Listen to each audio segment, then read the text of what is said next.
Okay.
Can you see me, guys, here? Yeah, the light of the aquarium is always dark at this time. Yeah, unfortunately, this is how we do it. Anyway, we will find a solution. And let me also check a couple of things before we restart everything. So keep it with me. Be patient for a moment, and we will start again. All right. Yeah. And here in the meantime, oh yeah, that's also gone. Okay, so let me stop here. So last call, switch here.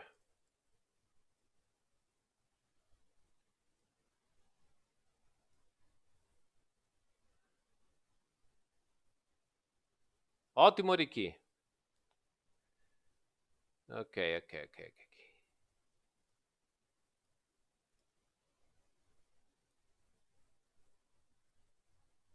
Let's get this here. All right.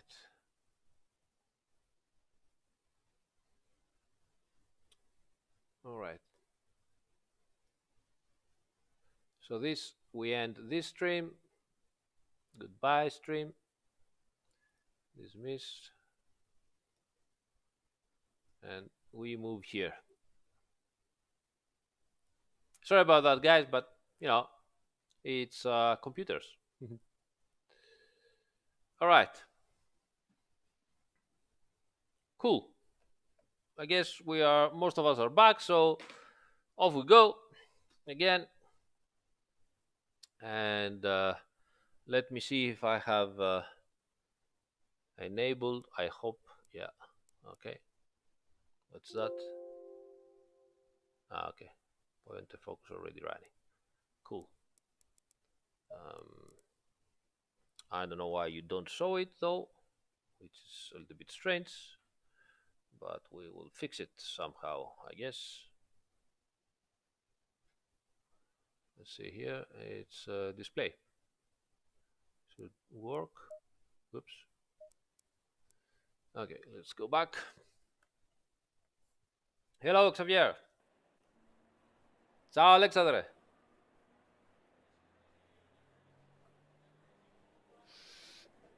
I don't know about that, Talal. I mean, the game isn't even out. I mean, the new consoles are not out yet. We don't have them, so I don't know even how they work or whatever. So for now, it's all who knows? Nobody knows. All right, so aggressive we said. Hello, Dave from Stoneheads. Hello, Sissy for Sigelman. Okay, so again, we don't have. I don't know why we don't have. Uh, Let me try. Maybe yes. That's better, probably. Yeah. Okay. That was the problem. All right.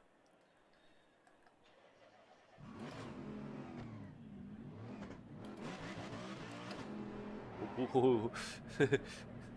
that That little engine, that tiny little engine that we have in the Mercedes, just 6.3 liters, V8 naturally aspirated.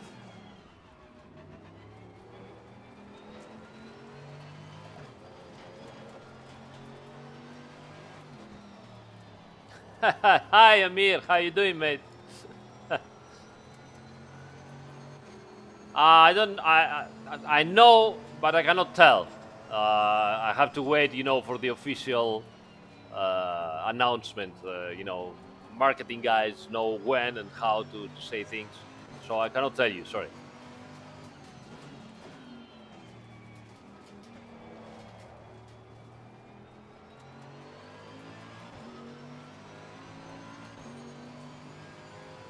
Okay, so right now I'm not. Driving. Oh, by the way, Amir, you have to pass me a setup or something, mate. You've been driving the Mercedes so fast, so.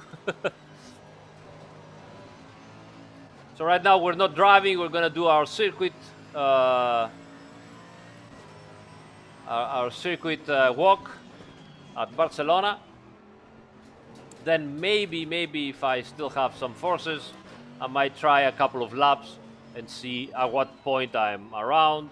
If I can do a 46, I will be more than happy now.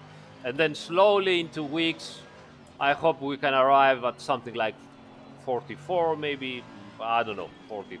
I don't know. I really don't know. I think the best guys here do 42, so I don't think we're going to be that fast. John Smith, come on, mate.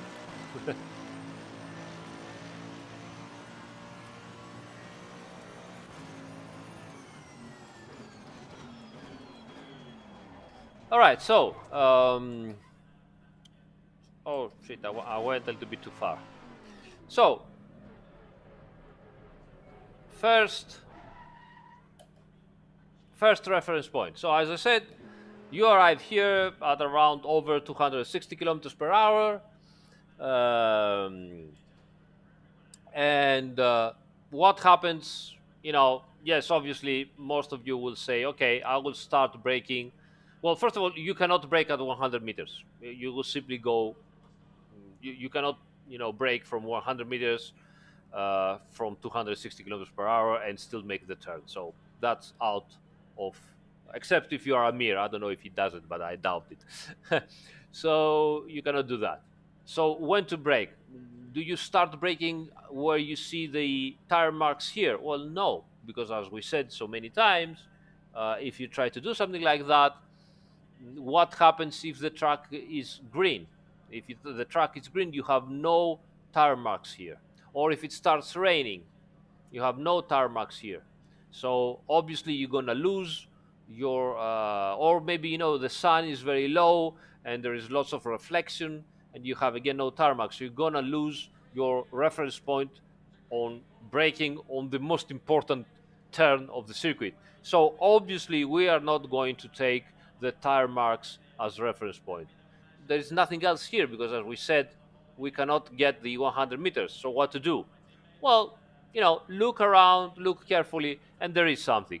And that something is at the same line here. Okay, you have the green tarmac, the painted green tarmac, starting exactly here. So you can see that right now. Okay, here it's the same line. So when you have went past this green tarmac like this is where you should start braking. Now, again, I believe this is way too soon, all right?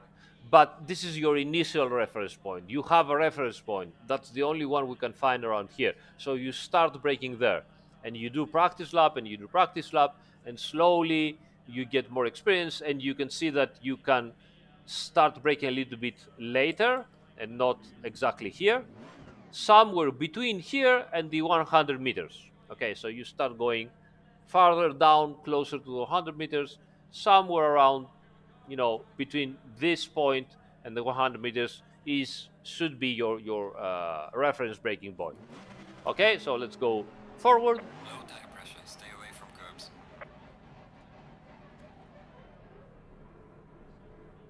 So we go forward now. You might have seen um, very fast aliens. Instead of staying, as wide as they can right here, they even go here, and they do that to gain as much, wide trajectory towards the turn one. Now, yes, you can do it, and yes, they do it a lot. I do not. Why? Because I'm not going, for the last, very last tenth of a second, and for another reason. The other reason is that that part here is more slippery than the tarmac. So I don't know how much you gain. Probably a tiny bit, yes, if you are very, very good. But for the average guy like me, in the end, I'm having issues braking here. I can brake better here to maintain better control. So for me, it's better to stay on the track. The aliens is another kind of history. Now you know why they do it. Another thing that you might not want to do it like me is that here we have lots of rubber, you know, uh, lots of thrown rubber, and that stuff, the marbles, the tire marbles, as they say, that stuff gets uh, obviously collected from your tires, and the more laps you go braking here on the tire marbles, the more you collect, and the more you collect, the more vibration you start to have, the more heat you start to generate on your tires, the less grip you have. So it could be tricky. All right. So I don't do that. I don't do that. I advise you to not do that, except if you are at such a level that you can control everything and you can do it. So here we are, slowly turning in. You have to be careful while turning in here. You don't want to do extreme movement with your steering wheel, because if you do it, you are arriving way too fast, and the inertia can, unbalance your car and make it go into oversteer, especially because you want to be a little bit over the curb. Now, here you have two situations, and I will show you from the outside what you can do. Now, the first thing that you could do here is, staying right here, and be careful not to go way too hard into this sausage, this higher curve, right? That. Uh, but the other thing you can do is go way too much inside if you are much more precise, so that you can get the sausage right down your car. But to do so, you have to be very careful, because you don't want to arrive on, placing your car over the sausage like this at the front while still braking, because when you are braking, it means that the front of the car will be much closer to the ground. Okay, and that means you are going to hit the sausage, and that might unbalance your car. So you want to be as precise as possible, that you arrive at the apex of the turn. Okay, you have quite a bit of space, so that you don't take the sausage right like that. Okay, and you are already off the braking, so you are almost coasting, or even the better guys slightly accelerating already on the gas. That means that your front end will rise a little bit, and you can go over that without touching it. Again, be very careful, because if you are braking hard while over that curb, this means you're going to hit it with your under tray, and you're going to destabilize your car, and that's a little bit, dangerous. So you can do that. Now, if you are really fast around this turn, you're going to end out somewhere like here. Now, again, it really depends. If your car is really well set up, and now normally you shouldn't brake for this turn, for the second part. You should go directly into the turn without braking. Some people might, raise their accelerator a little bit. The very best drivers go flat out on this second part. It depends also, on your tires. If your tires are fresh, you can go flat out. If they are not fresh, obviously you need to modulate a little bit the accelerator. For me, the best thing once again is to not go way too much into the turn, because if I get this sausage here, it really destabilizes my car, and I have issues putting the power down for the next little small acceleration zone, straight, let's call it, that follows. So I'm trying to stay somewhere around here, or even closer to the curb. It depends. Sometimes you cannot do it, so you're even going to go over the curb like that. But I've seen, my best situations were usually when I managed to put my tires somewhere like that, which is the best case scenario. Obviously, you're gonna say, but how, Aris, really you're gonna be that good to place your tires exactly here? Well, if you're going to go fast, we've said that so many times, you really need to take care of those little details and be as precise as possible. You have to do that, and that's the best case scenario. You should do that if you can. All right. So as we said, hopefully full throttle out of here. You're gonna end up a little bit wide. You will try to go a little bit on the left, but don't overdo it. It's not really possible, because you really need to stay. You can also see, the rubber line with the most grip is to the right of the center of the road. So go in here, and usually you go into this T3 flat out. So you arrive flat out and you go in flat out. Okay. Now going in flat out at some point, and I would have told you after this Pirelli sign, but this Pirelli sign, as you can see, is movable, and you can be sure that if you want to take this as a reference point, next thing will happen is that someone somewhere will, you know, push it away, and you won't have your reference point anymore. So don't take that as a reference point anymore. And so what you want to do is try to get close to the turn and watch for this little Marshall post here, or from the other side there were the tires, and that's an indication of where you should start modulating and dosing your accelerator, because you cannot keep obviously flat out. Flat out will take you wide in understeer. Okay, so you don't want to do this.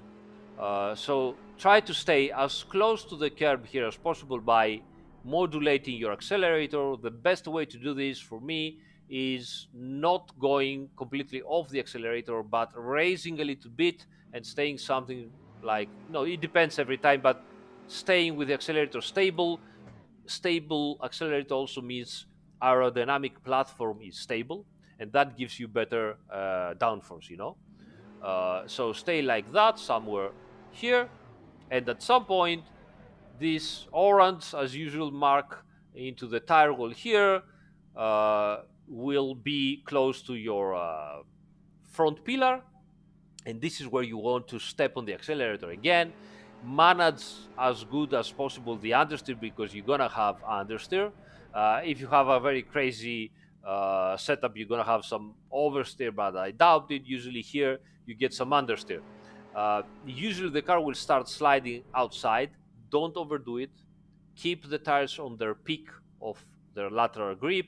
Keep the accelerator, and at some point you will be here, and the whole turn, you will see it widens up a little bit. Okay, and because it does this, you see, now this is the turn here. This is why we are modulating here the accelerator, because it is the most part of the turn. And as we go outside, it starts to widen. It's not the same radius anymore, and because it widens, once you are into this part, you see here, you won't feel any understeer anymore, and you will be able to follow the line without understeer, without going extremely wide. It takes some patience. So take some patience and practice. Okay, practice, practice, practice, and then patience to not go to the accelerator hard, and try to control to not go to excessive understeer. Another very important thing always, with any, especially in Assetto Corsa, with any future probably simulator that properly simulates tire wear, but I think we are the first one to simulate this in Assetto Corsa. You don't want to, when you feel that you're going to understeer, you don't want to overdo your steering input. Okay, you will feel some slight vibration. This is when the tire starts to get steered off. Okay, it's steering, which translates into graining, and lap after lap after lap, it will create great amounts of graining on your front tires, which means that you are going to lose a lot of precision, and you're going to lose some grip, and that is pretty bad. So when you are feeling some understeer, do not ask for more. You have to control your pedals and maintain the same steering angle. If you ask for more, this is where you are tearing bits and you are scrubbing the surface of the tire. And it's very, very bad. Yeah, yeah, Dave, scrubbing, exactly.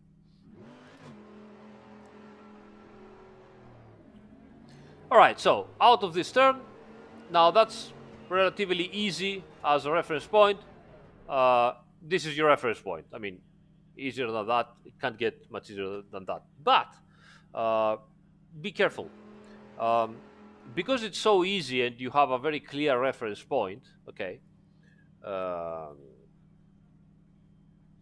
uh, it's easy to overdo it. Before I go into the next turn, let me reply to Rafael Teixeira. Says, in every race I have graining. This is normal in war tires, or is it bad driving? Well, it depends. If you have light graining at the end of a 1 hour stint, or a double stint, whatever, that's fine. That's no problem. Okay, that's normal. But if you have um medium or severe graining even sooner than 1 hour, that's driving style. There's nothing you can do about setup, there's nothing you can do about stuff like that. That's all on your driving. It means that you are asking way too much from your tires on every turn. And it's not only that you are asking too much on this on the apex, let's say, of the turn, all right, but it also can be, it's happening because I've seen many sim racers doing that. They are braking, arriving at the turning, and they're doing this. Okay, very, very fast, very fast. That initial very fast turn in, yes, it does give you an immediate turn in, and also create some understeer that stabilizes your car. That's all fine. But when you're doing that, it also tears chunks from your tire, and that's bad. And obviously, it doesn't happen in one turn, but if you do it in all the turns, lap after lap after lap, you arrive after 20, 30, 30 minutes of stint, and your front tires are all grain, and you have big problems. So to avoid these smaller turning inputs, you would be surprised to see how much grip you have. I mean, if you are used to turn like this on a given turn, and you do that, you will be surprised to see that you have probably even more grip, or the same grip, even with just a hint of less steering angle, especially at the center of the turn. Okay, and don't do this, okay, but do this. So everything has to become gradual. Whoop. I'm not telling you to do slowly, because obviously you're going fast. I'm telling you to be more gradual. To do this, but do this. To do pop, pop, zop, fast but gradually. The same with pedals. Okay, so this is how you do it. Good night, cannons. You will find everything registered. Um, so should you go over the curb on the left? Yes, you could do that. You could do that because you don't really. So here, you are not really braking over the curb, right? You are taking advantage of the curb, And once you are just underneath, you should be already pointing like that towards this early apex. Okay, you should go straight in towards this early apex. So you're not breaking here, but you are breaking into this straight line. Okay, so you could go a little bit outside here, no big deal. Uh, all right, so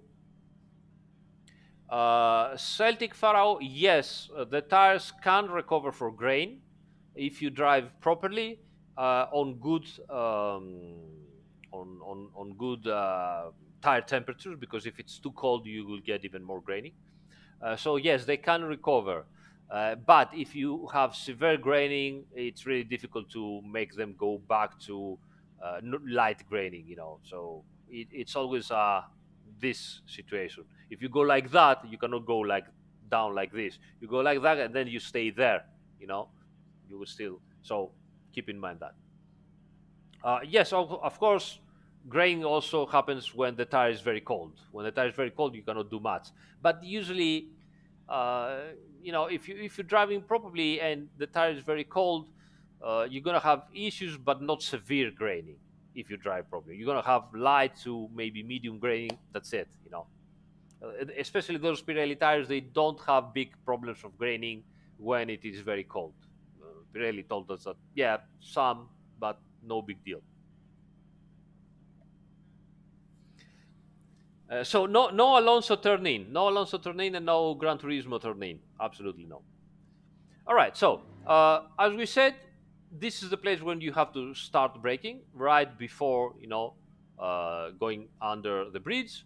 Uh, Now here's the problem, because the bridge is so easy to see here. Okay, and you know that you have to start braking. Just before going underneath it. It's also very easy to exaggerate. Okay, and you say, okay, instead of braking here, I will I will push and start my braking here. Now you can. It depends on a lot of factors: your driving skills, your setup, lots of factors, conditions of the track, conditions of your tires, etc., etc. But be very careful. It's easy to exaggerate the braking point here. You arrive with way too much speed on the first apex here, and then you end up wide. And then when you end up very wide on this turn, you're going into the tire marbles, and you have problems, to get back, and you lose a lot of time. So always, brake a little bit sooner and slowly find where exactly to brake. So how to approach this turn 4? Uh, Early apex here, more or less. Uh, Here you start to modulate your brake pressure, and you should also start to go a little bit wide. Don't overdo it. Don't overdo it. Okay, don't go way too much wide. Stay before the middle of the road. All right. So stay somewhere around here. It's already too much probably. Stay somewhere around here. Okay, that's the most you should do, because as you can see, it's full of marbles out here, and it's not rubbered anymore. So that's an issue. Uh, so um, practically, what happens now is you are in second gear here. This is your reference point. When this orange tire wall is at your, as usual, front pillar here, you should be already out of the brakes, and possibly you should start accelerating. Now this turn is very nice because with the correct traction control level, the correct setup, and the correct, of course, driving technique, you should be able in second gear to rotate with a little bit of power oversteer the car. This is one of the best turns to practice this, and it's such a great feeling. I love power oversteer. You all know that. And the best thing, of course, is from here on, you start to rotate the car. You could go a little bit into a kind of a second apex, but don't overdo it because you're losing time. Just accompany the car slowly to the outside and keep the rear turns. Don't overdo it with the power oversteer. Keep the rear tires gripping and having traction, because this is what we want. We want to make meters forward. We don't want to spin and go into sideways and drift and tofu and all that stuff, which is great and fun and everything, but we're losing time. You want to be, instead of turning like that, you want to be into something like this with the car that is slowly rotating because of the rear power oversteer. This is the best way to do it, and then you will slowly go outside like that. Keep on turning and immediately go as far right as possible. Okay, and now, how to break from this for this next T5? The end of the tire wall is your reference point. You could break a little bit later or a little bit sooner. Watch out for what is happening. But this is your reference point, all right? So break very, very hard and start going in. Now, you can see this turn is a little bit tricky. Okay, it's a little bit tricky because, as you can see, at the initial part of the turn, it's practically flat. Okay, in the middle of the turn, there is a lot of curb, so you need to go in probably a little bit sooner. Uh, Thank you, Konstantinos. Probably a little bit sooner, okay, because otherwise you're gonna end up very wide and you won't be able to get the apex. Okay, um, staying exactly at the apex here, strangely enough, is not that important. Okay, because you can even stay a tiny bit wider, not too much, like that, and still be fast. Okay, so it's not like you can cut this corner. But as usual, the closer you are, the better it is. You have to be patient into this turn. It's a longer turn than you think it is. Okay, uh, right now you see that the turn goes almost. It's like if that is the straight line. Okay, and you say, "All right, now I can accelerate." Don't do it. Don't do it. Wait, wait. Don't accelerate here, because if you accelerate here, I can guarantee you're gonna end up wide on the grass and then on the sun trap. So don't do it here. Stay on the accelerator, but low input of the accelerator. And when you see the outside curb, this is the moment when you can start accelerating. But still, you see the car is not so much rotated, and you can see where I'm pointing. I'm really pointing outside. You see how the perspective and the whole turn and also remember this turn goes downhill, which means that when you're going downhill, you always get more understeer, right? So be patient. Don't think, okay, I'm out. Full on the accelerator. Be patient, and yeah, wait for the correct moment. Luckily, the curb here is very wide, but don't overdo it. Don't overdo it because there's lots of steps. You see how the car keeps on vibrating. What does that mean? If you end up on this curb with your rear tires, nothing big happens, but all those vibrations means that the traction control starts interfering and you're losing some time because it thinks that the tires are starting to slide and tries to stop the tires from sliding. All right, outside from the turn, downhill right here, stay somewhere like this. This is not a turn, this is all flat out, but try to not overdo it with your steering input so that the car keeps gaining momentum. Now you go wide, and now here starts uh, the curb, let's say, right? This white line before the curb. Uh, Initially, I would advise you to start braking here, and slowly, as you gain experience and practice, start braking closer and closer to the start of the white red curb right here. So you want again to brake as straight as possible. Now, again, you can see how strange the camber of the road is here. It goes downhill, it has some proper camber, and then it goes uphill again. It goes like that. It's really strange. So not a very easy turn again. And there's another cut into that turn.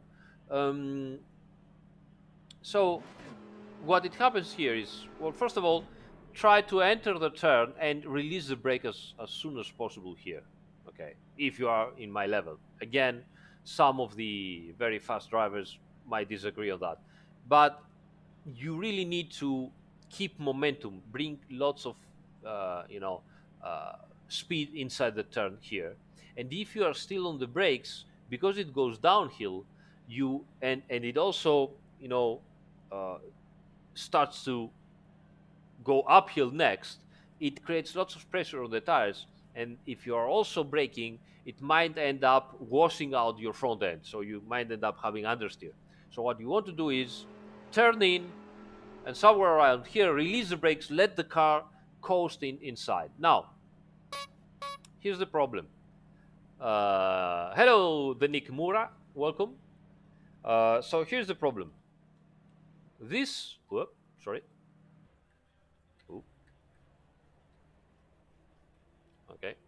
So this curb here is very inviting. It's smooth, right? It's nice. It's you say, okay, I'm gonna eat the hell out of this curb. I'm gonna, go up on that.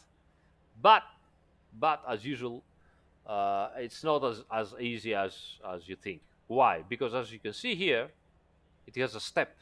It's a pretty important step. It seems like a small step, but trust me, our monitors play with our eyes. It is a quite important step. You have lots of fake grass here, which is very slippery, and so on and so on. What that means? It means that if you go over here with your tire and you go inside, many things can happen. First of all, your rear tire, if it's over the fake grass, might start to slide because it's very slippery. And if it slides, the differential locks and puts uh, power on the outside, transfer the torque on the outside. So now you have almost no grip on this side and lots of traction and power on the outside, okay, which means it's going to rotate your car even more than you want. So right at the point when you need precision, instead you get a car that starts rotating more than you could possibly want.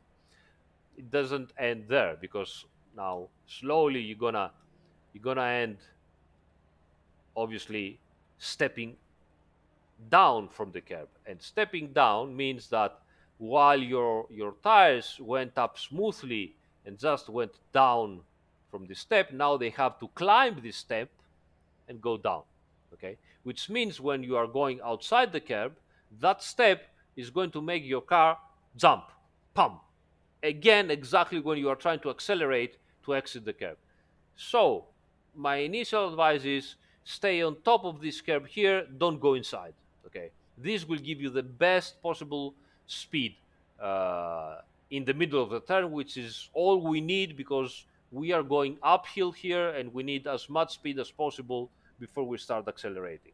Okay, so again, this is what you need to do. Stay like this. Okay, keep on turning, and don't try to not go over the curb. Okay, not go like that, but as you did, but stay somewhere over the curb like this. Going a tiny bit over the curb will help you rotate the car. Right. So if you do that and you have done everything correctly, you should start sliding outside, and you can go here. Now, here it's no problem anymore. Why? You can see, but you might say, but artists, but here we have step curbs, we have sausages, we have painted. I mean, we have everything. Why here is not problem? Because you have to be intelligent. Okay. Now, if you have done everything correctly, okay, you should end up here with your steering wheel straight. Even if you start going uphill, you need very tiny steering input. So you're not asking lots of lateral grip from your tires. You're asking longitudinal grip. So it's no big deal if you do it right. But if you do it wrongly and you end up here and you have lots of steering wheel input, this is where you have to stay very careful. If you have lots of steering input here, the vibrations of the stepped curb the slidey nature of the painted tarmac, the um, the sausage later on will greatly unbalance your car. And you might have seen this on real races. Everybody goes over this curb without issues in Formula One, in GT racing, everywhere.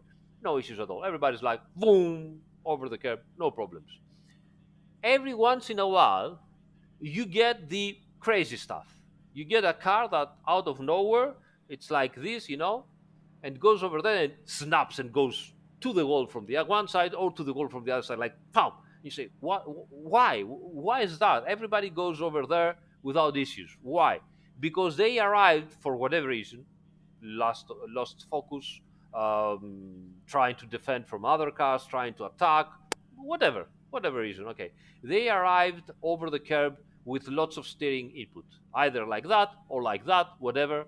And this is the occasion where big, big problems happen. Why? Because, as I said, there is a lot of step here, and this is what happens. Look at the car. Look at the car. Look at the wheel here.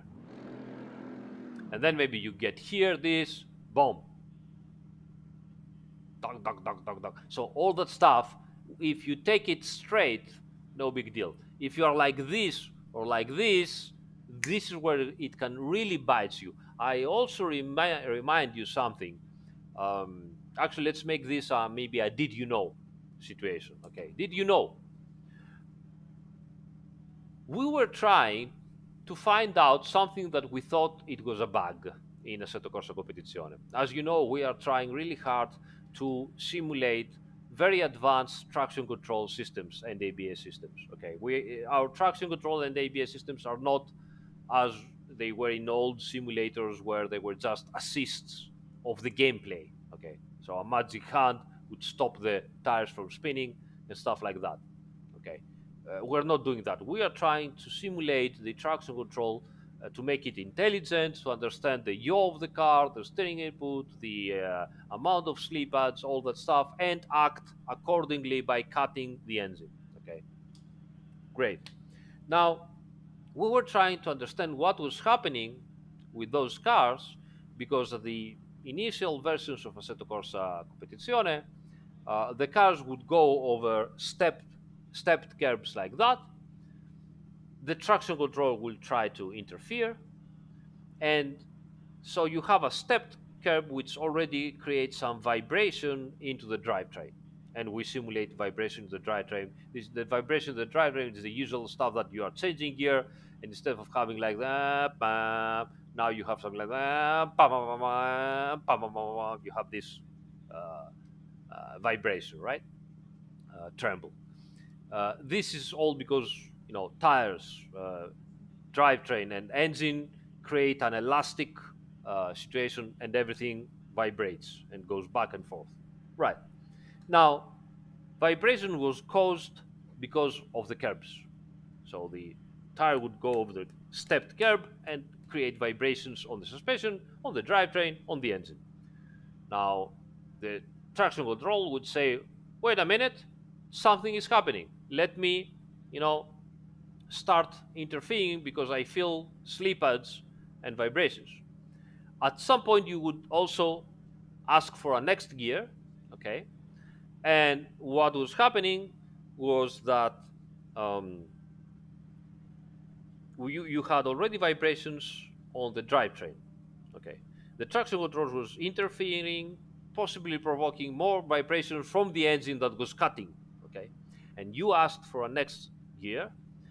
The next gear would get in and provoke even more vibrations. The traction control was going crazy and starting to block everything. And we had that phenomenon where, for some meters, the car would be normally at normal revs, but it would keep, banking like if there was some kind of a limiter. You would on the curb asking for next gear engage, and the engine would go like pop, pop, pop, pop, pop, pop, pop, pop, pop, pop, pop, and it wouldn't go forward. You would stay like prisoner of some kind of vibration that would propagate for forever, like. So you had to release the accelerator, do something so that all the system would say, okay, let's do something else, and then you were free to go. It was nasty. It felt completely wrong. It felt terrible, and we thought it was a bug. So we were trying to understand why this happens. Okay, and what we found out that actually it wasn't a bug, but it was the actual physics engine simulating a proper serious problem in real life. And we found out that in real life, when this situation happens, the traction control and the drivetrain have logic software inside to tell them that, okay, uh, either you cannot call the next gear because it's going to break, and that's something that is not happening here. It's going to possibly damage the drivetrain because of the so big vibrations, all right? Or to eliminate the vibrations, the traction control just for a moment will stop from working.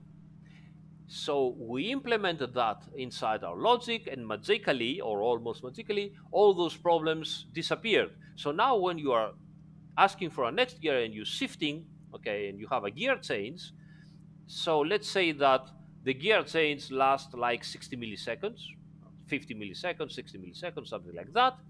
The traction control will stop engaging no matter what for 70, 80 milliseconds, some extra time. So you ask the gear, 60 milliseconds, the traction control stops engaging. The gear enters, engages the next gear. You start accelerating, and the traction control doesn't engage yet and waits for another 30, 30, 50 milliseconds, depending on the situation, and then starts engaging again if there is reason about it. So all that stuff now happens inside the Assetto Corsa as well, because otherwise we had this strange behavior. Um, so yeah, that's what is happening, and that is one of the situations that can happen here. You have steering input, you are asking for a gear, everything goes berserk. The traction control says, okay, gear change, so I won't engage, and you get some extra oversteer, and you kill yourself, and you're stay like this wondering what just happened. I've never had problems with that steering, with that turn. So now you know. All right, so let's move on. Easy exit from here. This is practically not a turn. Um, okay, braking reference point. Here we are, end of the curb. Let's go a little bit.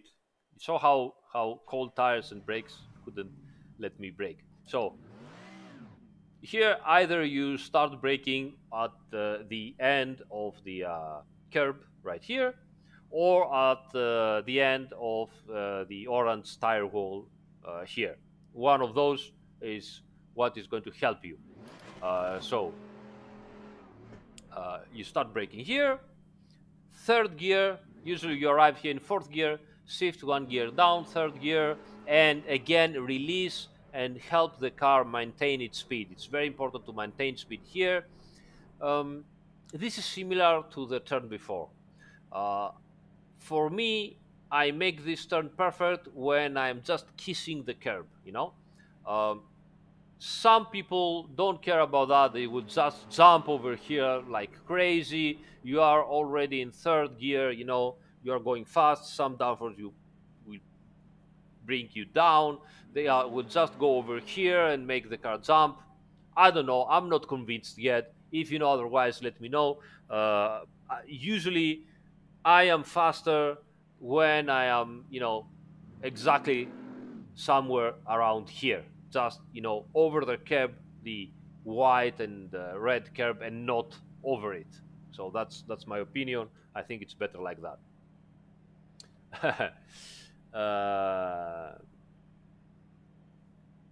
Yeah, yes, exactly. Amir says I'm CC, so yeah.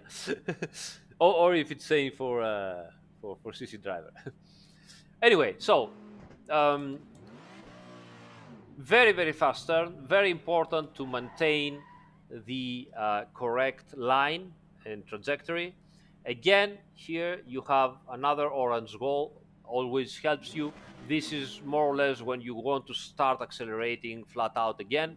Okay, so if your line is correct, you start accelerating here, and you're going to end up wide sliding just nicely outside here. Again, here you can go pretty wide. Okay, there is also not big problems with tire limits here. You can be a little bit aggressive, so obviously don't overdo it, but you can be here aggressive, but always stay a little bit careful, because at the end of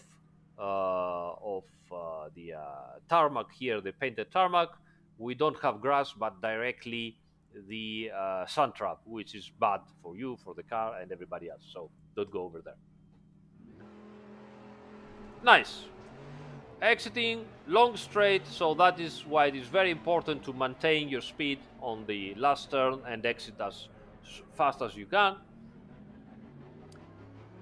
Let's go to the right side. Now again, here we have a problem uh, when to start braking. Now, many people might think, okay, I will start braking at 100 meters. You're going to end up very, very wide here. You're gonna miss the turn directly. I don't think there's any way, except maybe in qualifying session with no fuel at all, to brake at 100 meters.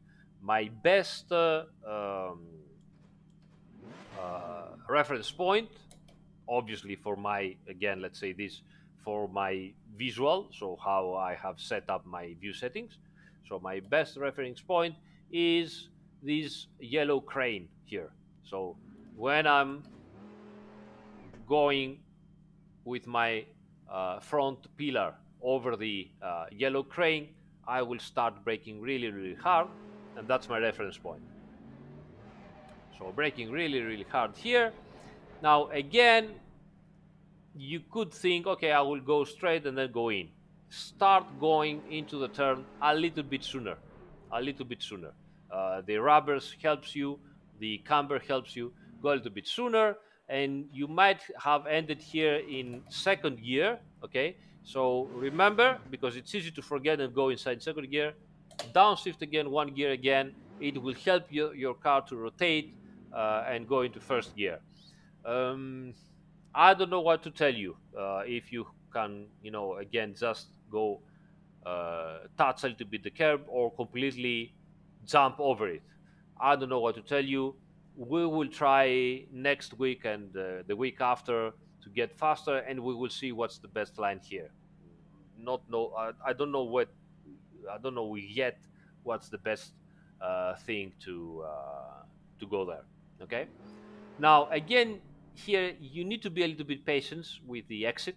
Don't go on the accelerator way too soon, because, as you can see, the turn keeps going. Okay, and it's easy to go wide here, and you don't want to go wide here because it's very slippery. It has a sausage. It makes your car jump, and it's not that you're going to lose control because there is so much space and it's all tarmac, as you can see, but it's slippery, it jumps, everything. You're going to lose a lot of time, a lot of time. So the best way is to be a little bit patient and then accelerate as hard as possible straight here without going over that curb. You can see already how the car jumps a lot over here.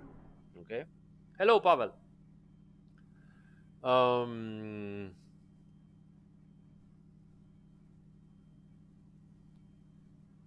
what's going on? All right. Okay, so now this turn here, you can take it flat out, but you can take it flat out with practically all the cars. But be very careful. Some cars have no problems at all going completely over the curb, jumping over, etc., etc. Some cars, depending on the setup, if you go over that like this, they might uh, hit the curb with the middle of the under tray, and get unbalanced, and it can be worrisome and risky and dangerous. So depending on your car, if you see that your car has no problems, just go straight over it. Who cares? If you do some practice and see that your car is a little bit more nervous, change a little bit your line. It's no problems, you can still go flat out. And again, put your tires over here and not over there. So do this. You know, if you when you are hearing the curve going, zzz, that is what you want to do. Go with your ears. Uh, you have to upshift with the Ferrari to avoid grounding out. I would say all right, but honestly, why do that when you can easily modify just a tiny bit your line and keep flat out and going over there without issues, So you're not losing time by upshifting and putting onto a different gear, while right now you will have to downshift again and do the next turn. So just modify a little bit your line. I will show you. We will do a faster lap right after the circuit walk, and I will show you the two lines that you can do. All right.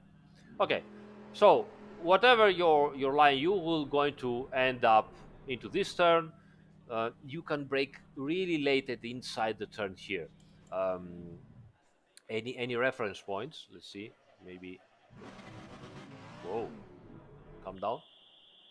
Nice, and that's how you don't do it, because we just got disqualified going backwards. So let me do a lap, a fast lap,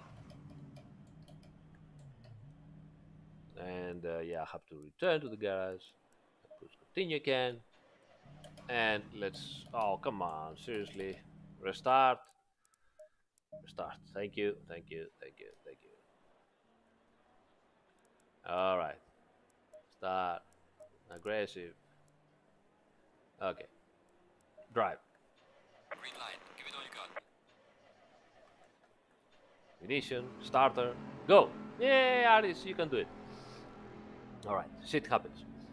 Okay.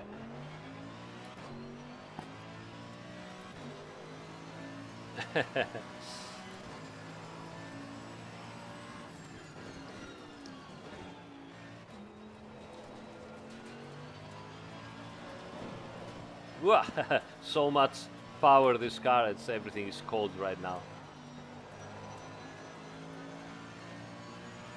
See how easy it is now to maintain, how it opens up.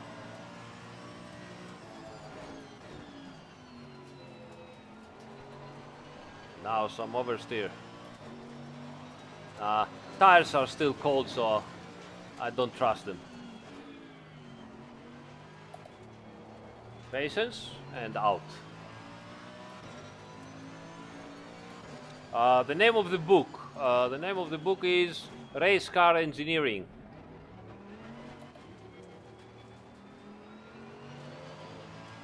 Hello. Hello, Tortellini. Amir, fuck you, my man. I'm not driving right now. By who I cannot read up there, I will tell you in a minute.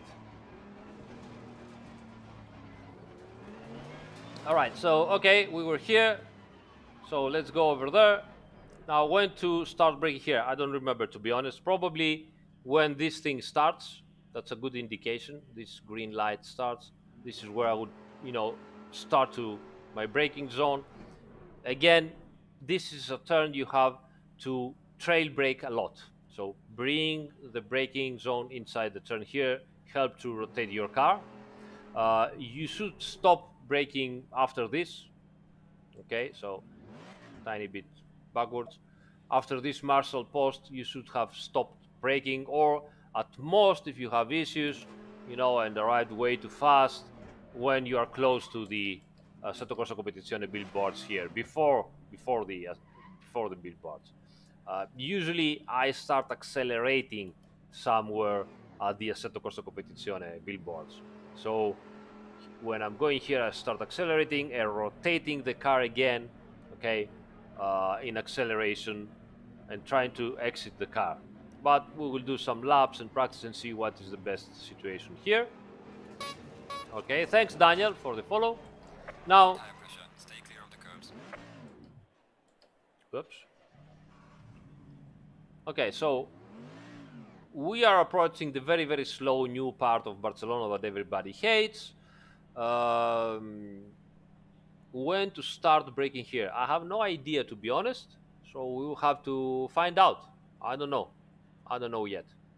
We'll have to find out if there is any reference point right here because I cannot find it and I don't remember where to start braking. So again, you can say, yeah, start at the tire marks. Don't do that because you're gonna have issues if they are not there.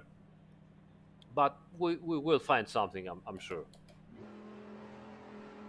Now, tricky corner. You can go a little bit outside here.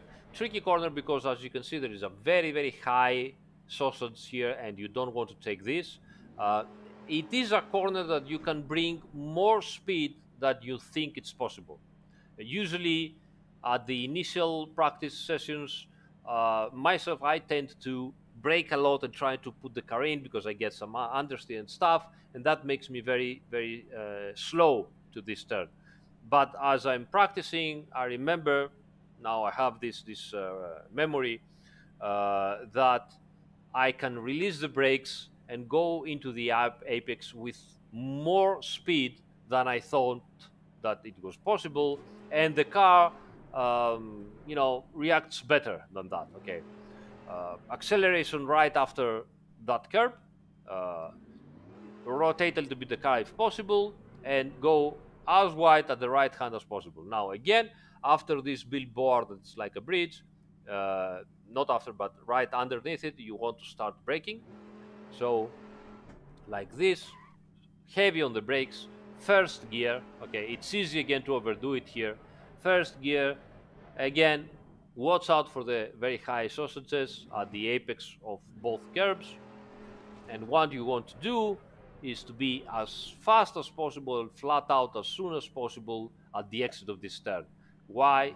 Because at the exit of this turn, if you have done everything correctly, okay, the next turn is flat out. So all the speed that you carry from from the exit of the chicane, you carry it at this turn completely flat out. Again, be very careful with your steering wheel inputs.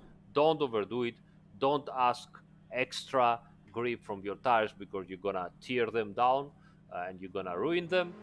But all that speed translates where, if you do it properly flat out, it translates on the very long straight uh, start finish line and start finish straight of Barcelona, which is very long. So even a couple of kilometers, accelerating sooner, just a meter at the chicane before that, it is very important because you do the next turn completely flat out, and then you do this whole straight line uh, with all the speed that you got before. So very important, and that is a secret work at Barcelona.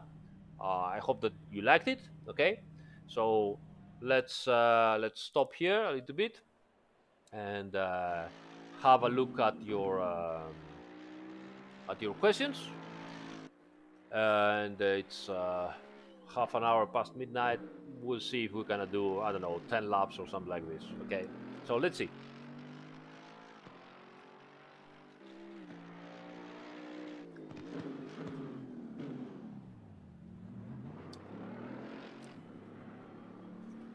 Thank you so much, Charlie.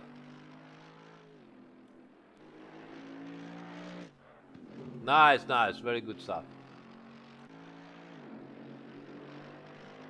What do you mean straddle? I don't know what straddle means. Sorry, I have to find out what is straddle. Straddle, the amazing world of internet. Sit or stand with one leg on the other side of it.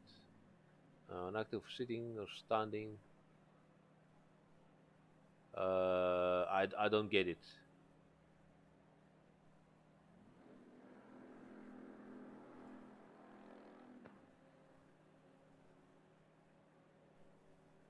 Straddle definition. I don't get it. If you guys can help me, I don't know what straddle thinks.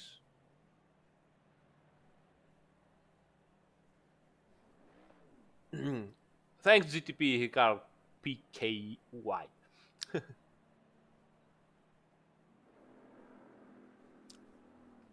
Thank you also for being patient for the console. Again, I assure you, the whole team is looking at it. It get they got a big list of all the reports, and they are working very very actively. So don't worry, guys. We will make it. I mean, uh, I honestly don't know, but I have an idea how some of those stupid bugs with the controllers happened. We've lost one of our QA beta testing because of the lockdown. We had another one, but they weren't so well informed in terms of driving. So at the end of the development, probably some of those things got missed, or simply had a configuration that works, and they lost it. But rest assured, you know, I mean, honestly, I've had I've had uh, a comment in one of my community posts here on YouTube saying that, oh, you see, I won't buy the DLC because I don't trust you because you were shoddy with the console or with whatever. Honestly, I'll tell you that. Don't buy it. Okay. Why I'm telling you not to buy it, which I should never tell to a customer to not buy my product. If you don't know by now, after more than 10 years of Kuno's history, that it is a development team that never leaves a product alone but keeps on improving it and delivers what it said initially that it will deliver. Okay. Uh, if you don't know that after 10 years, or if you haven't been around for 10 years and you only know us by now, and you don't want to do some research in the forums around sim racing world, and know that we are a company that stays behind our products and try to make them work, then what's the point? I cannot tell you anything. If you think we are shoddy or something, it's your opinion. Keep it and don't buy it. That's all I can say. So no problems at that. For people that might say, "Oh, but Assetto Corsa one in console, you didn't update it." No, we updated up to the point that we updated also Assetto Corsa one on PC. Now, obviously, we cannot put mods on console because we have official license and the mods are unofficial. They have no license, they have nothing, and we cannot put third-party stuff on that. It's not. It's just not possible. So, Assetto Corsa One is what Assetto Corsa One on PC is. That's end of story. So that's the situation. Anyway, let's move ahead.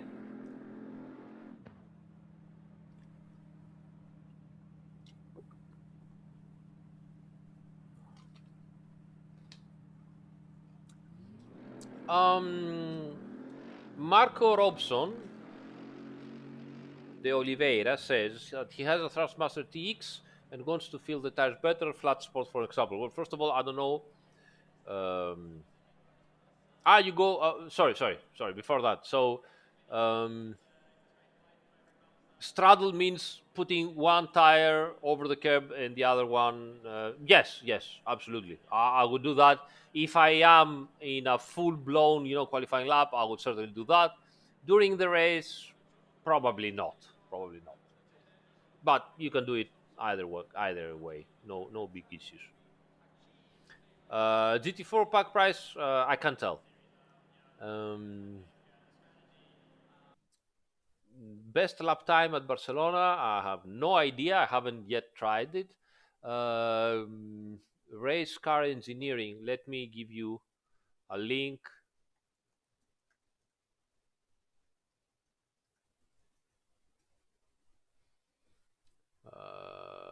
Let me find it for you.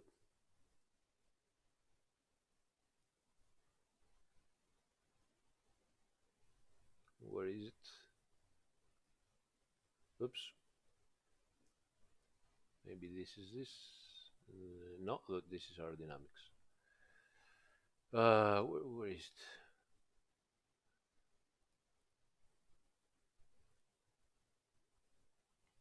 It should be Mitchell, one of the.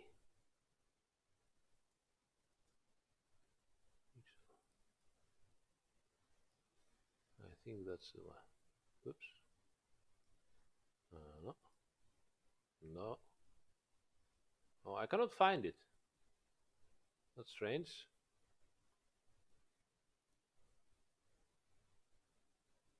Ah, there it is. There it is. I don't know about the price here, but maybe so. The book link. So maybe from the link you can get everything you need, and then find it maybe for a better price or whatever. So this is the one. But I mean, I wouldn't even extremely recommend it. It's one of the great books, but you can find other ones also very good. Uh,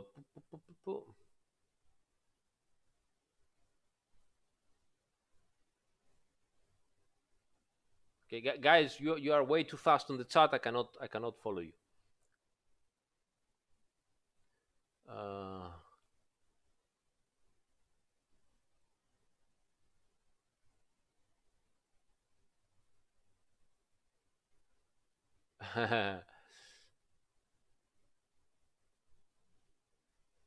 Chilean flag. There is no. I don't know about how the flags are chosen, but I'll have. I will ask. Who was driving for the GT4 teasers? I don't know, to be honest. Maybe it's simple passes, so probably Pietro Cotone that does the bidders. Fabian says, "Hi, yes, I cannot break as late as you're telling us. Uh, do I have to change something in the setup? I press the brake very, very hard, but still. Well, oh, first of all, depends where you are braking. Um, if you cannot brake on the reference points I give, then this is a problem of driving. Okay, which means that first of all you have to brake 100% on the straight line, keep the car straight while you are braking. Okay, because if you stop moving around, okay, that means that the ABS is going to interfere more, and your braking distances are going to become longer. Second thing is you have to be wide, okay, on on the road. So what I mean by that, No tire pressure. Stay away let's from go to curbs. the braking zone. You have to make the correct line, okay. If your line is not correct, so please go and watch your replay of one of your laps, okay. So if you are braking, okay, and you are here, okay, that's not good. That's not good enough. Okay. Why? I'll show you why. Because if you are here and you think that's good enough, you know how much this space is from the curb, from my tires to the curb. This is 1 meter. This is 1 meter of track width that you're not taking advantage, which means that if you are braking here, okay, the line that you have to do to go inside the turn, it's going to be a smaller radius. And a smaller radius means that you need to have a smaller speed, a lower speed, okay? Uh, what that means, lower speed? Lower speed means that you need to brake sooner, okay? So that's why you can't make it. So to make it, as I say, you have to be here. Okay, brake properly. You need to not go into the turn sooner, because many people see the turn arriving. They do not have enough experience. They are afraid, and they start going into the turn like that. This will make your brake distance even longer. And again, you're gonna have to do a shorter radius line, which means lower speed. Okay, so that is why you are not capable. Watch your replay very carefully. If you are doing those mistakes, try to avoid them. This is what we're saying when we're saying practice, but practice with method and practice properly. Um, so yeah, that's what happens. Dave, oh, thank you so much, mate. Thank you so much. Thank you for being here. Thanks for the support. Thanks, mate. Um, Olib Side says, I never seen anybody driving the Jaguar. Well, you should see them at Monza because the car is very fast at Monza. It is also quite fast at Spa, but they don't use it so much. Well, mainly it is an old technology car. It's fun to drive, great, amazing sound and everything. But obviously, uh, nowadays, guys try to always use the car that they are the fastest one for the circuit, uh, and the Jaguar is usually one step slower, a couple of tenths slower than the best cars in the race.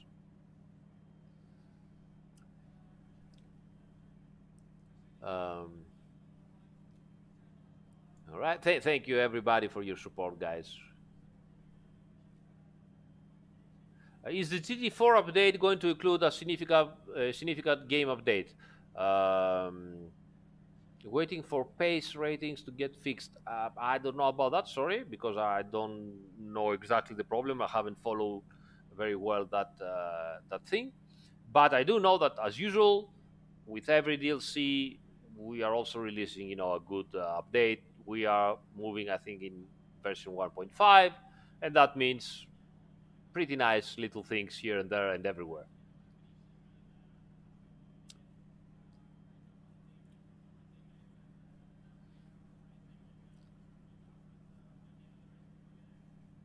Right? Thanks again for Dave.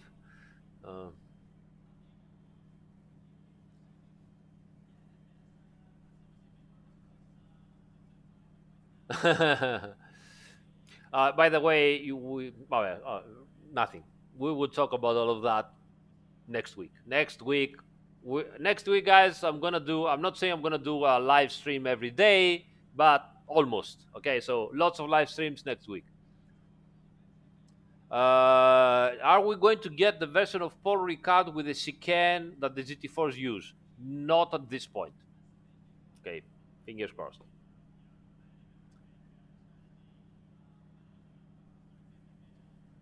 Ham is drunk right now at a party, and you saw him how to drive calms me down. All right, mate, have fun. uh, uh,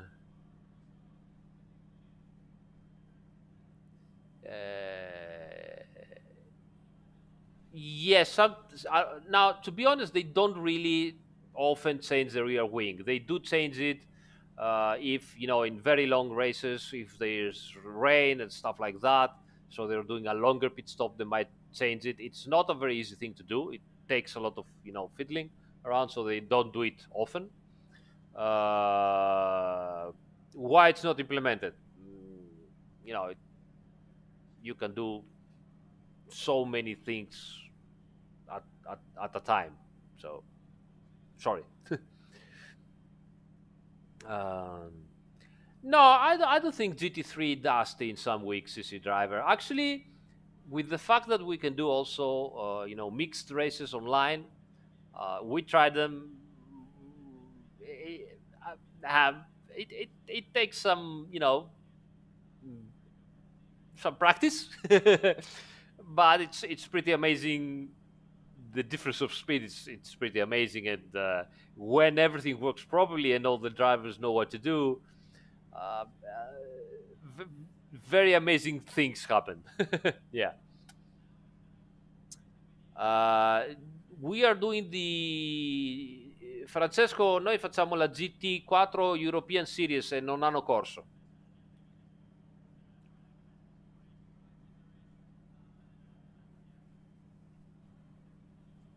GT4, not all GT4 cars include bump stop settings because they don't use it. Some of them, yes, but most of them, no. Steering ratio shouldn't be there. We let it there because we know people with, game pads and different steering wheels might need them. The ratio is no big deal, and I just said okay, let's do it. So steering ratio is still there. Brian asks, are the GT4s easier to drive? Yes and no. Uh, they are much easier to set up. Actually, just throw it as it is and go and drive. They don't have big aerodynamic. Actually, they don't have aerodynamic issues. Maybe the crossbow a little bit, but mainly their aerodynamic sensitivity is practically zero. Okay, so no big deal about that. And but obviously they have they are heavier. They have worse brakes and worse ABS systems. You know, and so you need to brake sooner, and you need to brake in a straight line, because otherwise the ABS is interfering too much and you end up very very wide. So I'm afraid some of you guys will start ending up very long in the braking zones, because you will try to brake on the usual braking reference points. You need to be, at least at first, you need to be a little bit careful and brake sooner. Okay, so brake sooner, remember that, brake sooner. So from that point of view, they're a little bit more difficult, and you need to know how to slide a little bit. So if you are good on sliding, you won't have any issues. If you are, you have problems with a little bit of slide, you might feel that the cars do not have the same grip, so you might be a little bit nervous. Thank you so much, guys. You're far too kind tonight. Um, thank you so much.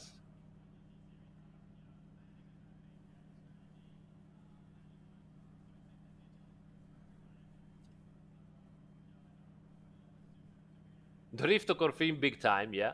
The only limitation in Dorifto situations is the steering lock, because obviously being race cars, they don't have that much of a steering lock. Uh, Otherwise, tofu delivery every day.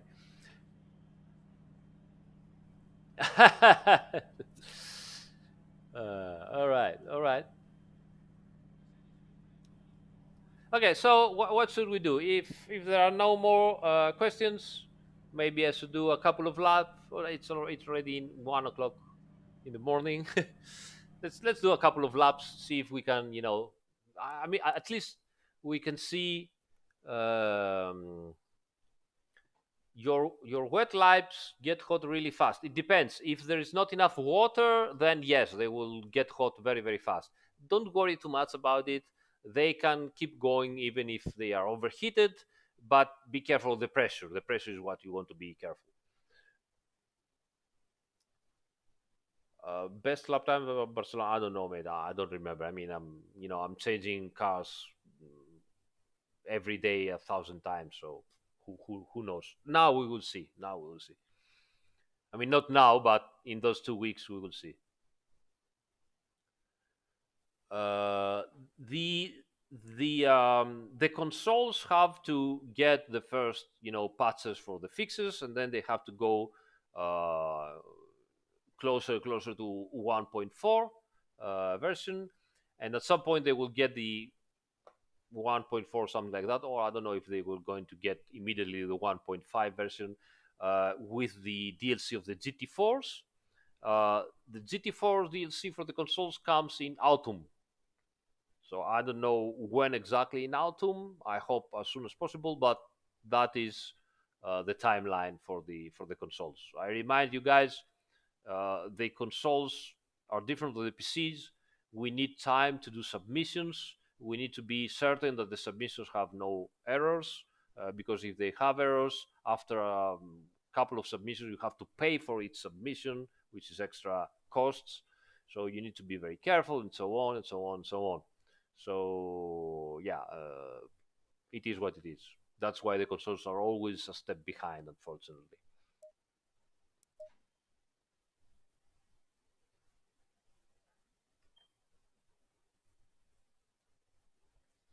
Well, Stan, usually when we start, flashing the the LED lights in the cockpit, that's when you should, change gear. Also, in the rev limiter, it start flashing.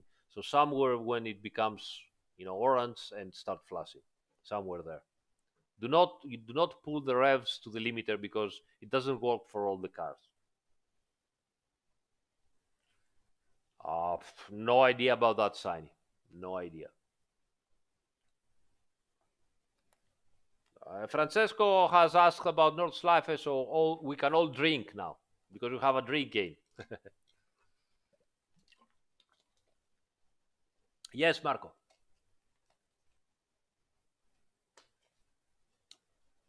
I think so. Nap.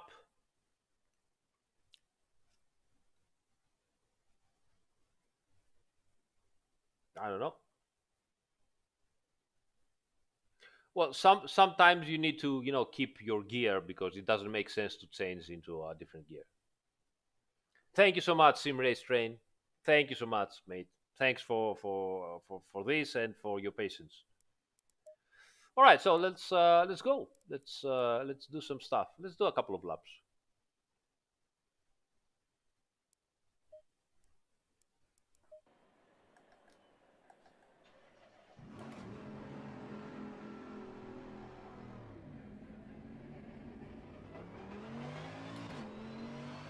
All right.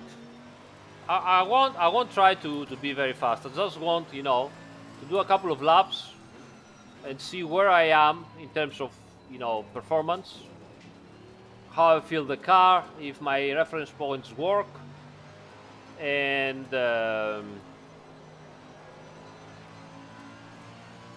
mainly see what lap times I do, so that I know how to improve uh, in the next days.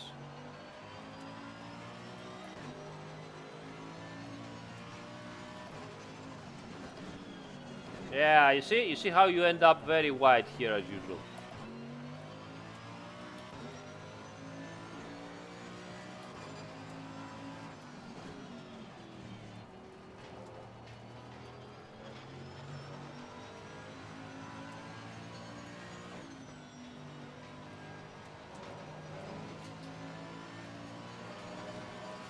See, CC drivers also have messages in Italian. This guy is amazing. We have to give him a premium or something, a bonus for his work as a moderator. Amazing. Whoa, whoa, Dorito, whoops. Don't do that.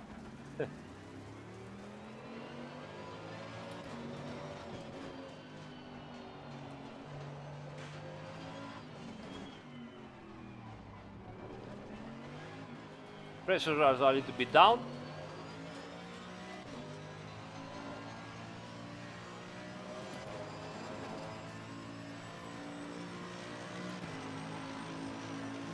Bye, P-Dub.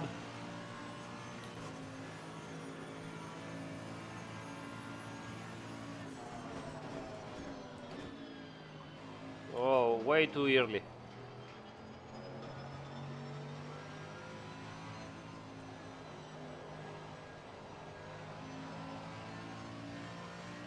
Not good.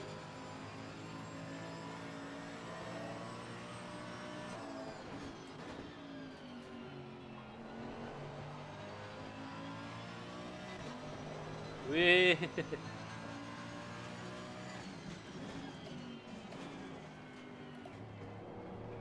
probably should stay in second gear here.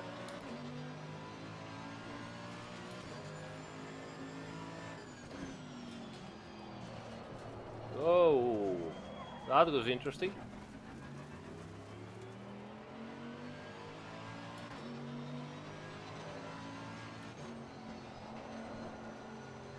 I have some oversteer here.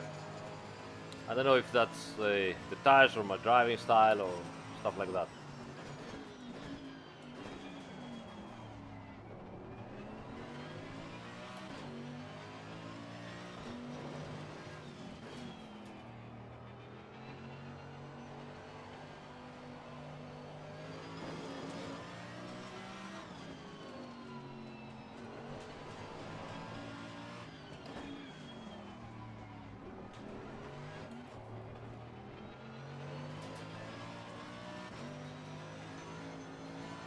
Can't even take the turns properly. Let's go up to traction control 3 because Good update, the fastest step so far.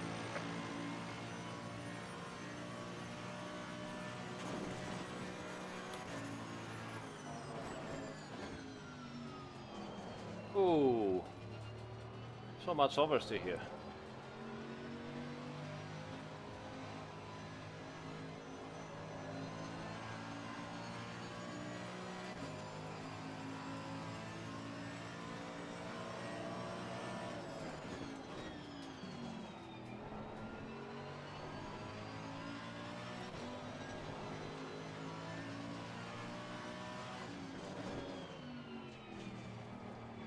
Patience. Too much patience. I could have accelerated a little bit sooner.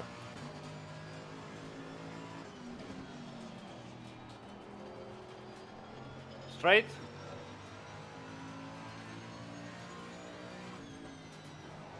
Ooh.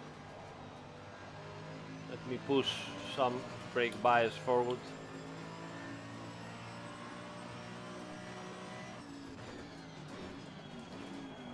Yeah.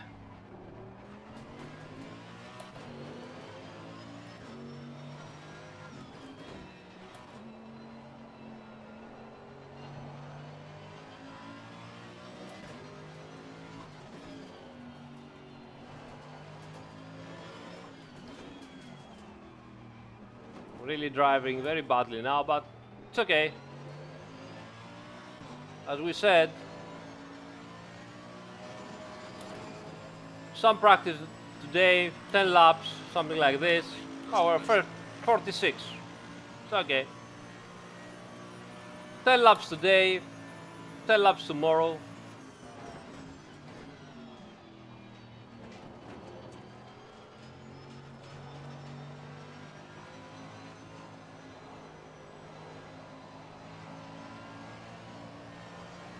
Too much.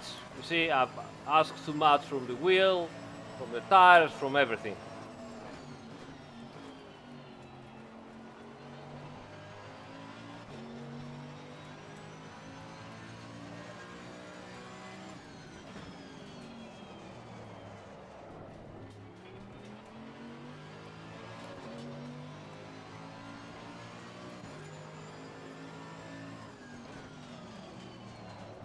We again, you see, so something here is happening.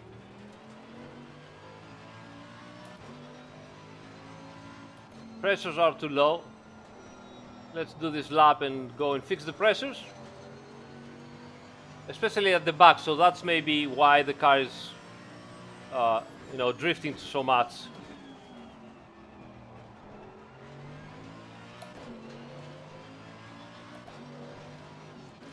Can I see already in these low temperatures that the front left is a little bit orangish, yellowish, which is typical, Front left always suffers a lot at Barcelona.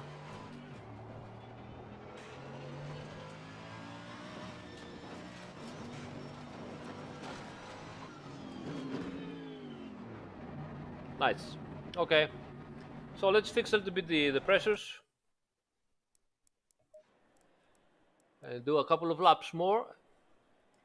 So 1, 2, 3, 4, 5. 1, 2, 3. And here 1, 2, 6. 1, 2, 3, 4, 5, 6. All right.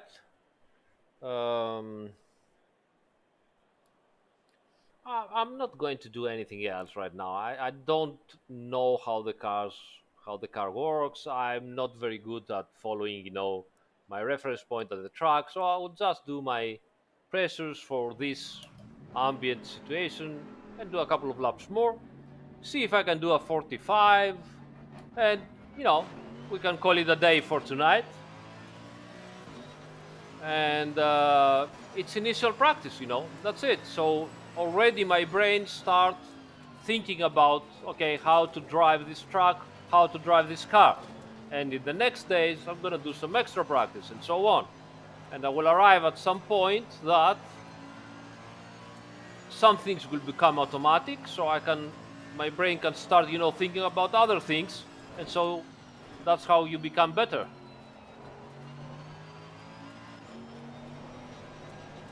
Drift off. Let's go to 3 again.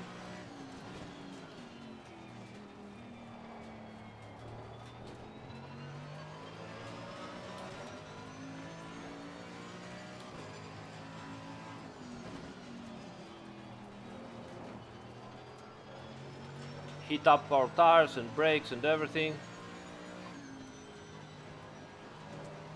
This car has so much torque. It's unbelievable.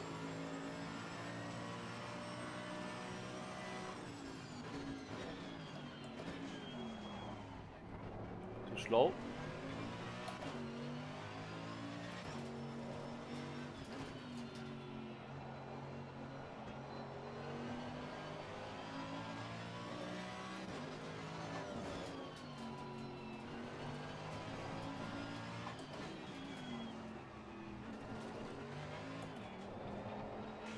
Too wide, probably.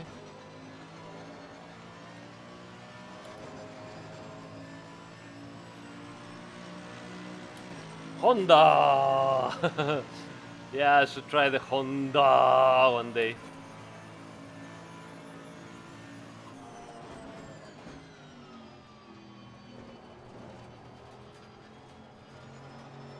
Yeah.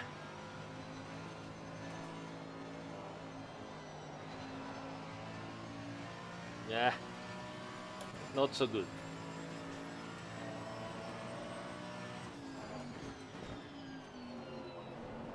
Ooh.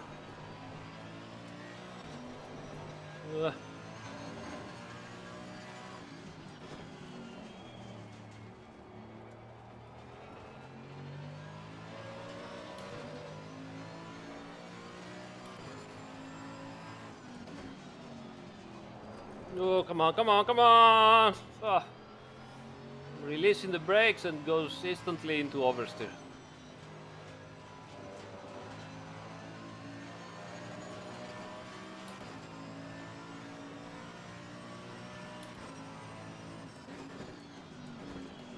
Ah. I'm reading that chat way too much. You see, all those little mistakes while reading the chat and everything, it's not only because I read the chat, but also because my brain is still not in automatic mode for this car and this track. So if I'm not concentrating, I cannot drive the car properly.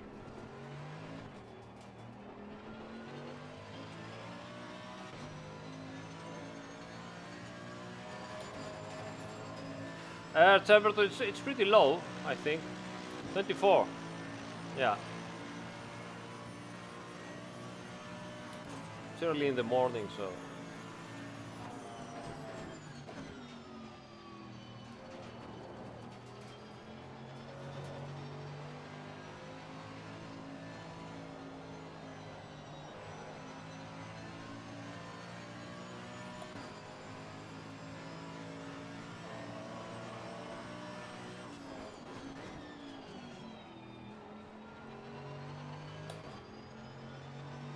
A bit of early gear change. Ah, come on, again, too late on the brakes. I have so much potential. I think I can do easily 45 lows as it is.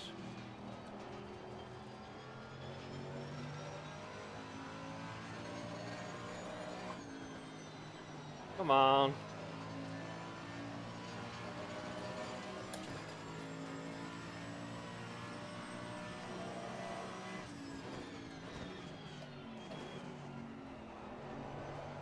Ah, you see? Ah, no patience here.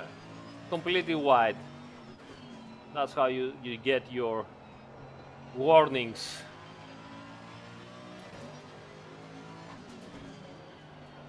Oh, look at the sun. Did you see? Ha! There was just a hint of sun there. Rising. Next lap will be even more. Ah, that's so beautiful. So beautiful.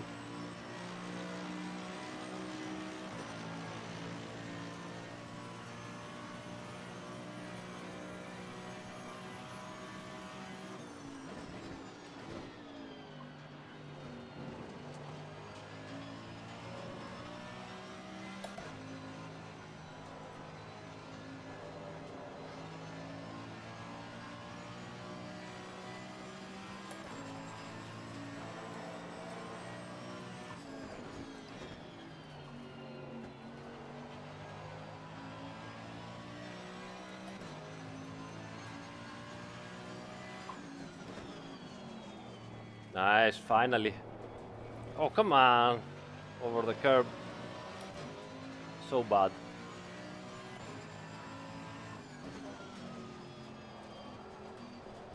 Oh, you see here? Oh, you have to. I mean, this is exactly what I told you guys. Look at that. Look at that. Replay.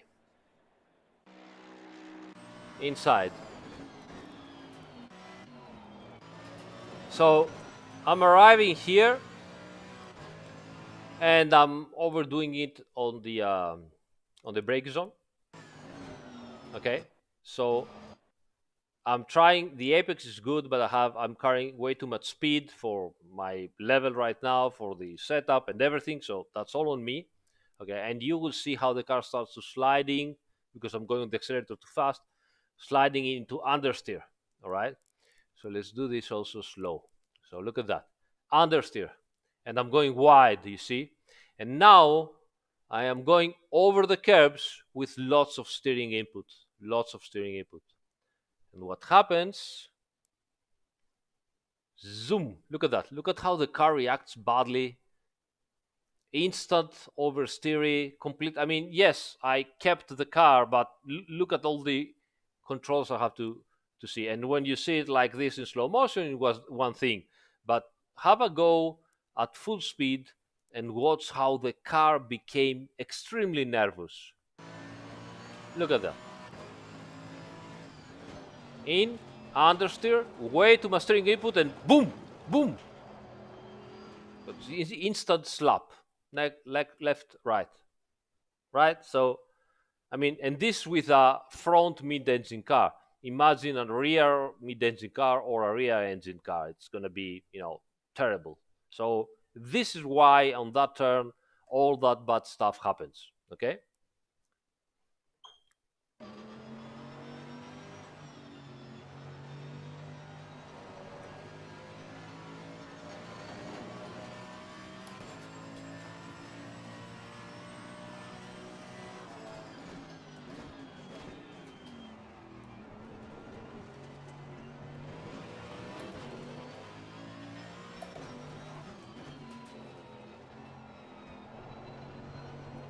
How are the pressures are still a little bit low.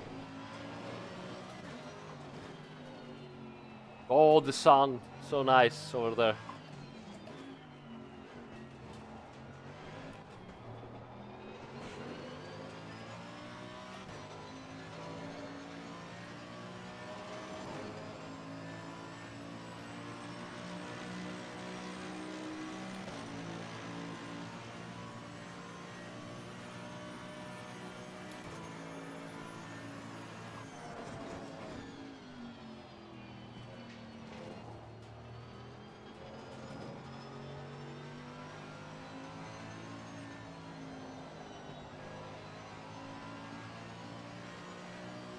I'm a little bit slow here.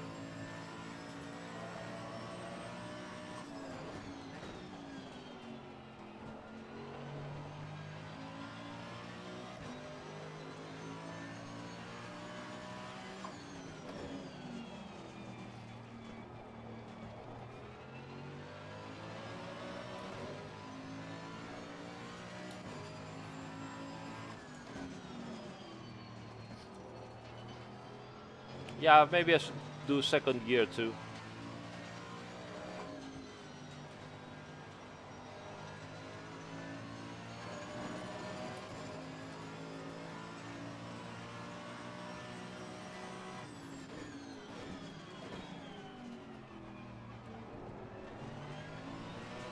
That was a little bit better.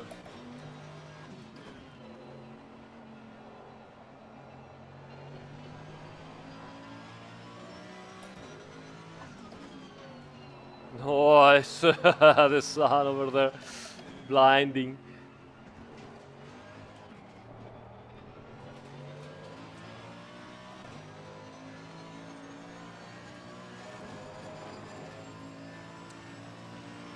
All right, 45.4.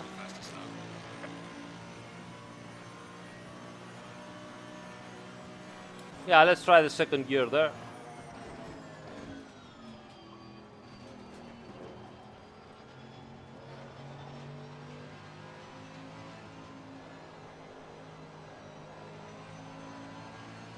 See, less steering input, still good grip.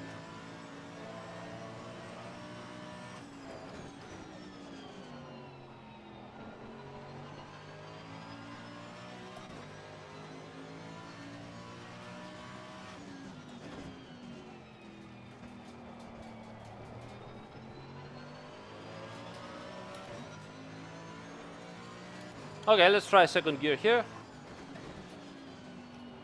Yeah, seems better. Much better, thanks.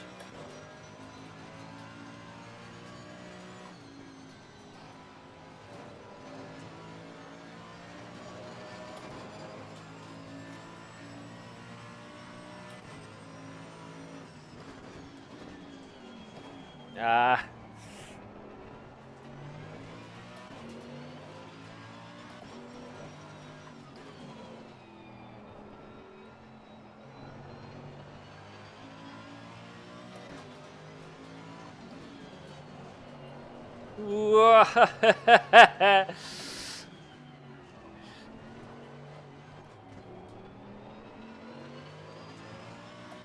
Yeah, we could do a 44 today. Wouldn't be bad. Well done, mate. This is me, your personal best.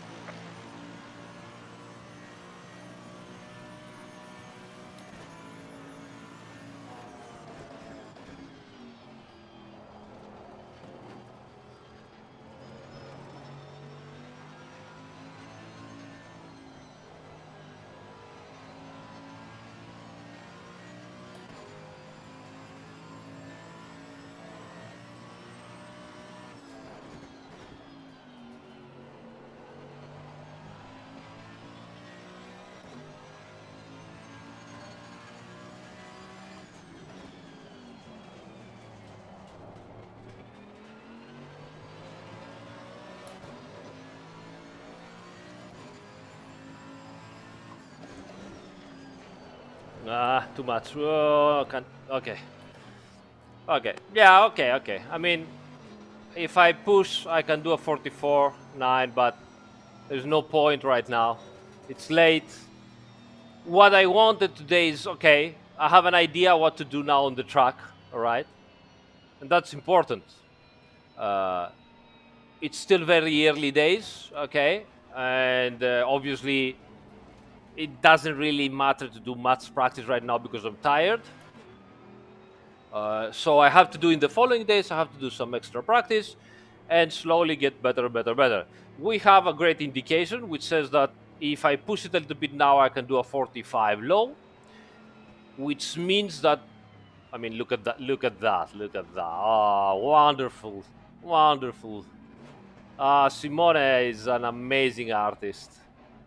Simone, you know, guys, it's not only, you know, responsible um, for our racing circuits and laser scan technology and everything, but also for the ambient light and all those shaders and stuff. And together with Marco, they're looking at it, and Fabio Lucchetta is working on the shaders and graphics engine. Such a great team. Look at that, amazing. So yeah, as I was saying, a little bit of practice today. The main improvements will come later in the week when I will have time to do some extra practice here, some more important practice. I believe I'm gonna go down to 44 lows relatively easily, relatively, which means effort, but you know, and then who knows? And then who knows? All right, cool. Okay. So what we should do? Let's do a replay here and have a couple of things. Let's see at the chat if people want to ask something, and otherwise close this live stream. And yeah, have a nice weekend and so on. But let's see first if we have some questions. Yeah. Yeah, should lift a little bit more turn two probably, but possibly with a better setup I can, you know, do everything flat out there. Thank you, Sim Race Train.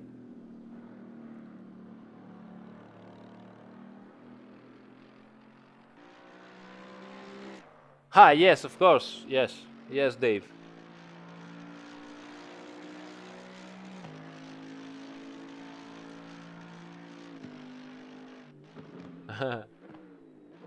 Yes, I know Valentino Rossi. Actually, I've met him and talked with him during the lockdown. And it was one of the most crazy days of my life because they asked me to join, a Discord server to help some guys, and in there was Charles Leclerc, Valentino Rossi, Pecco Bagnaia, Ducati driver, and I don't remember who else. And I was like, "What the fuck is happening?" But everybody was asking questions, so I was trying, to explain, to help, to do things.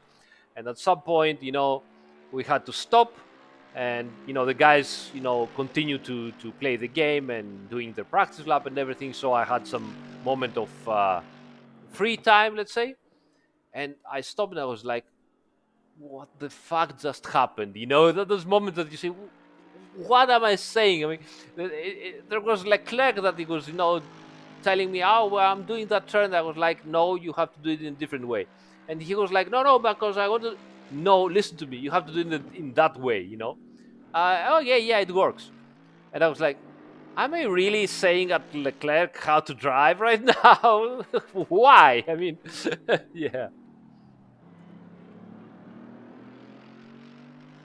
Uh,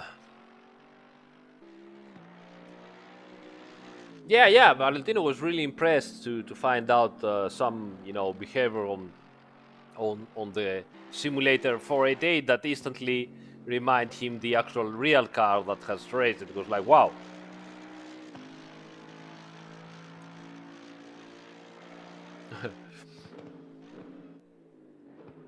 Valentino, by the way, is amazing, guys. I mean, um, when he starts talking with you in stuff that he has, he wants to learn, right? Um, the first impression is that he's making a joke of you because whatever you tell him, he repeats it exactly as you told him.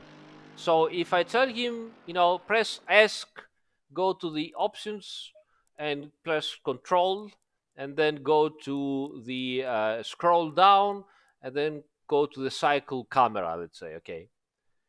You tell him that, and he says, okay, so I press ask, and now I go to controls, and now I scroll down, and now I go to the cycle camera. And he keeps on doing that continuously. And you're like, this guy, he's making a joke of me. I mean, he's joking.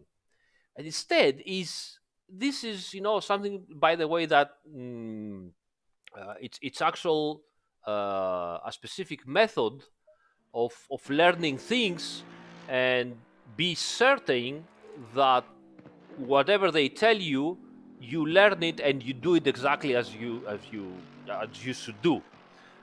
It is a very specific technique of learning things and of doing things, and it is something actually that people doing tutorials and seminars to learn that stuff, and he's doing that practically. It has become probably his second nature or first nature, I don't know.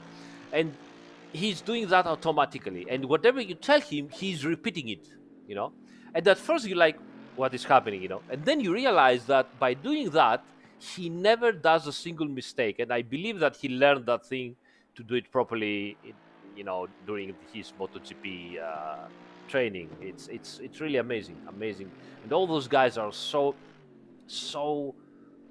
focused when they want to do something. I mean, they're having fun, etc., and everything. But when they realize, okay, no, now it's the time to focus, then everything closes around them, and they just do what they have to do.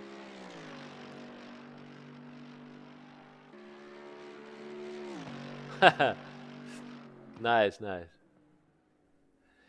No, Pavel. Unfortunately, I don't have it. Actually, guys, uh, for the guys that spread the word. I have many guys that they are trying to contact me on Discord, and they message me, and often I don't reply. Why? It's not like I'm a snobbish or something like that, But obviously, not only you are way too many, but most importantly, me and my colleagues use Discord for work every day, and we keep on talking, doing stuff, all that stuff, which means that we mainly try to use Discord only for that, and that's why I don't even accept friends' requests on Discord, because otherwise, I will get inundated by people that just want to chat, which is great, and I would love to do that. But as I said, for many hours during the whole day, we use Discord for work, and we need to stay focused. And if you have Discord, flashing with stuff that it's not work, then obviously you cannot work properly. So I apologize about that sincerely. It's not like that I don't want to reply to you, but it is something that Dorifto. It is something that I'm forcing myself to, to do, because I want to, stay focused on the job during the day. Look at that, nice. What sim gear I use? I use right now Fanatec Direct Drive 2 with a Formula One rim and Fanatec V3 pedals. This is nowadays the steering wheel I'm using. Um, I think I will get a Simu Cube to try in the following days. I don't know when. So hopefully it will arrive, and I will be able to try that too. And I'm very very excited about it. The Alpine is mid-engine, but it is quite no. The Alpine is mid-engine. Um, it is a car that you need to understand, and we will talk about it. You need to understand in terms of, if you drive it in one way, it gives you understeer. If you drive it in another way, it gives you oversteer. And you keep on thinking that the car is unstable and moves way too much. But if you trust the rear end, it doesn't turn around. It just stays put. It slides a little bit, but it stays. It stays. I won't say stable, but it won't really rotate completely. Strange little car.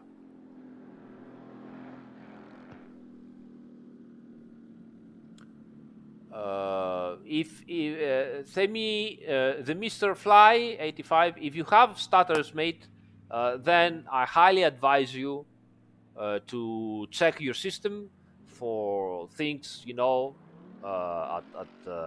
that work on behind Windows in the background and stuff like that, because most of the people don't have stutters.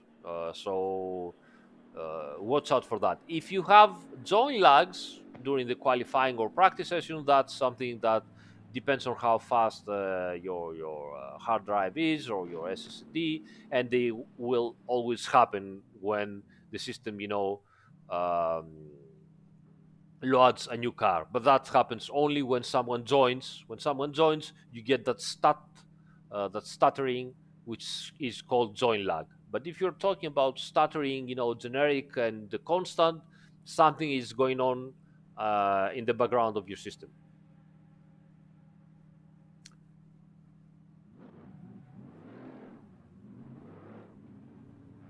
I don't know the sprints how they are. Thanks, Shiny.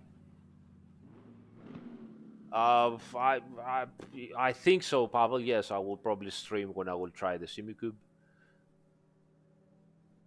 What are the main difference between GT3 and GT4s in terms of driving feel? Well, obviously the GT4s are slower, and everything happens slower. Um, the GT4s are very different between them. Okay, so because as I said, we have two main categories: the heavy cars and the lightweight cars. They slide a lot more, a lot more. They don't suffer aerodynamic uh, unbalances and sensitivities and stuff like that. Uh, those are the main differences. You can slide. You don't mind to uh, brake heavily if you are in a high-speed turn. Obviously, you're gonna lose balance, but it's sliding from the tires and not from the aero. So yeah, stuff like that mainly. But I don't want to tell you too much because it's much better to tell you everything about it when we will be finally able to try them and drive them and show you how they are.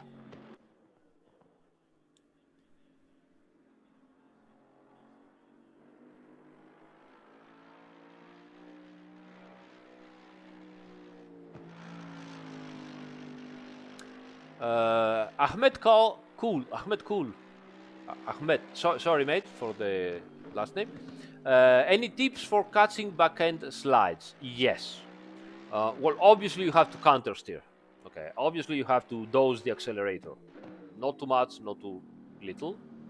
Um, but the trick and secret in catching slides is not catching the actual slide, but catching the realignment. This is where the whole difficult thing happens and the shit happens.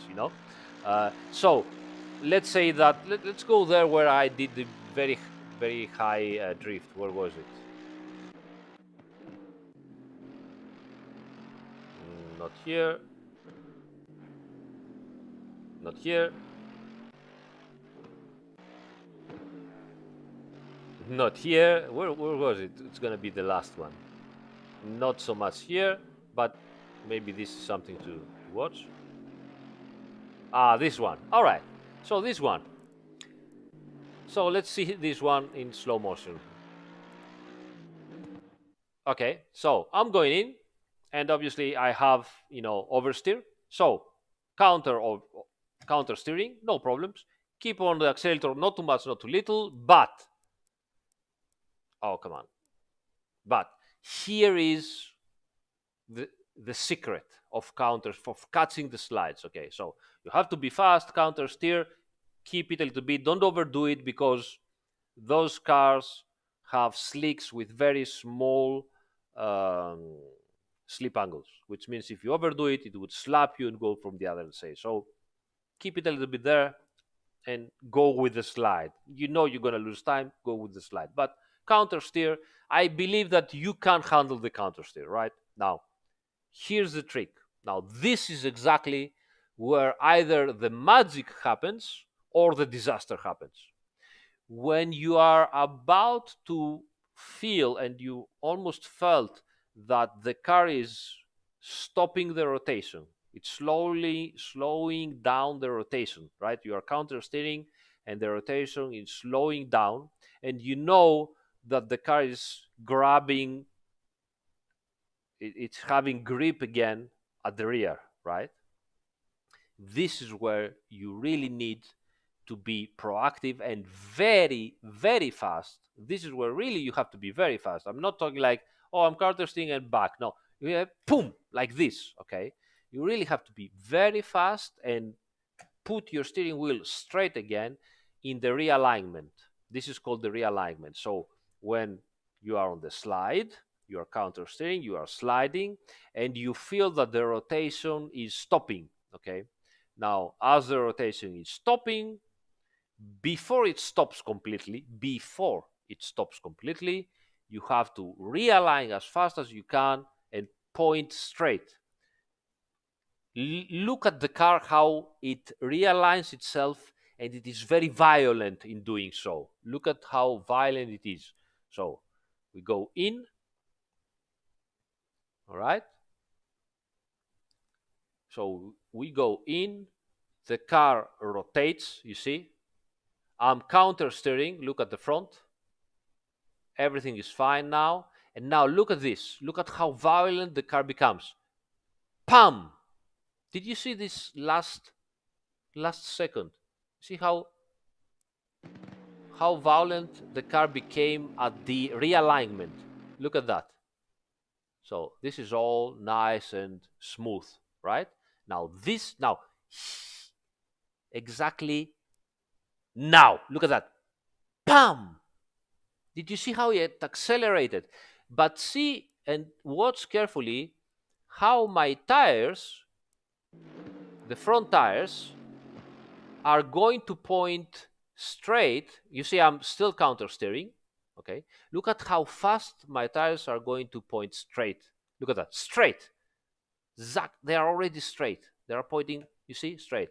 Look at from the inside again. All right, so let's go back. And what's the steering wheel?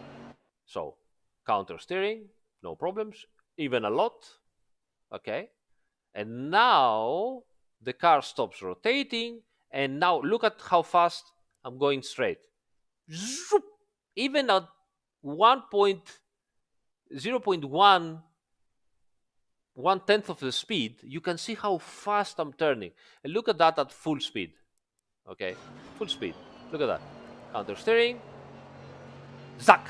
Did you manage to watch how fast I was in realigning? Look at the realignment. You see, boom, very fast realign. This, exactly this, is how um, how you cut slides, and this exact moment here is where the magic happens or the disaster happens. This is also exactly the same in real life, straight tires, straight cars, whatever. Drifting, starting the drift is almost easy. Okay, the only thing that you have to understand is that you have to fight your fear. So when the car starts to going sliding, you don't have to catch it instantly, but let it slide and let counter steer and go into a wide angle. All right, now straight tires obviously have much wider slip angles, and everything happens more slow. Okay, everything happens slowly, and everything, it gives you more time to react. Okay, so it's more predictable. um, but even with the street tires, when the car catches, as we say, the drift catches grip at the rear and starts to realign with the real car again, you have to be very fast to realign your steering wheel straight again. This is the point where either the magic happens or the disaster happens. Because if you don't do that and you don't catch the realignment fast enough, you're either gonna end in spin, or even worse, you're gonna end slap and go to the other side.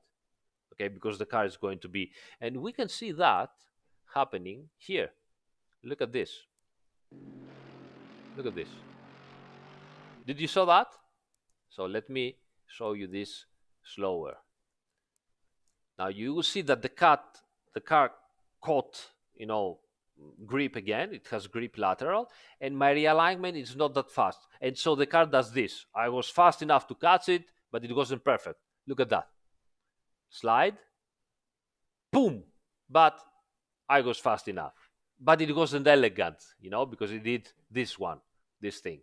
So that can be very, very dangerous and very risky. So remember, you want to catch the drift, do everything you do. Remember the realignment. This is what it will completely change your ability to catch the drift. That's it.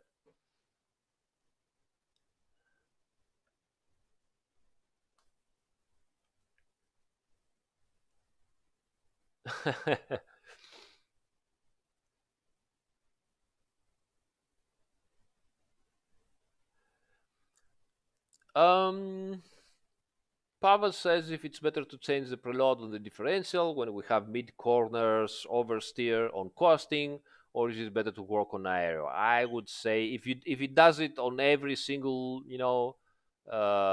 corner like that, change the aero. Start with the aero at least.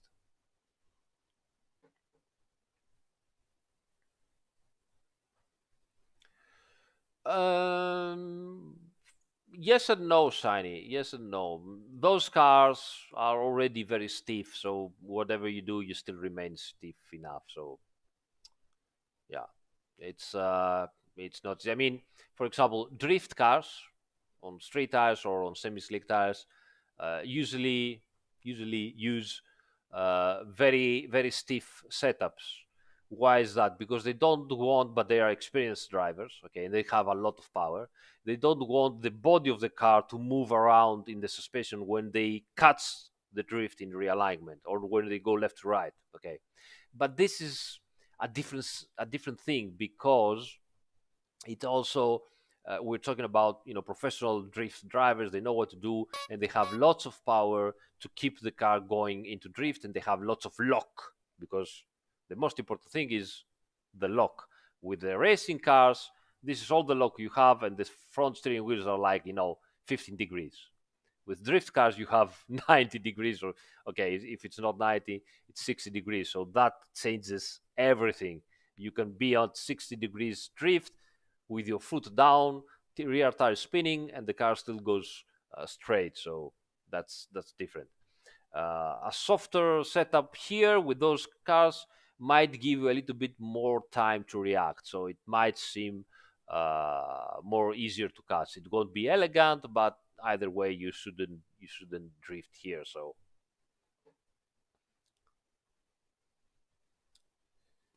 uh,